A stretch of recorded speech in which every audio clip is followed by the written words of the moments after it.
cafeño, un barrio porteño, en la noche del domingo, sexta edición, jubiletes,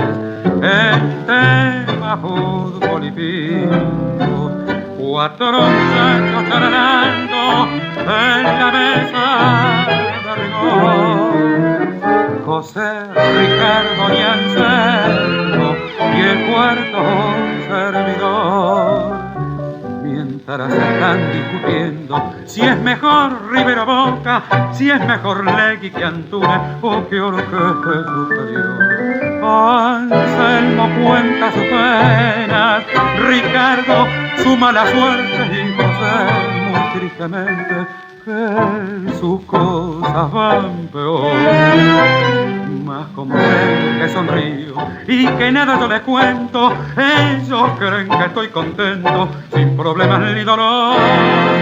y ni siquiera imaginan que ayer mi novia querida se fue dejando la vida en mi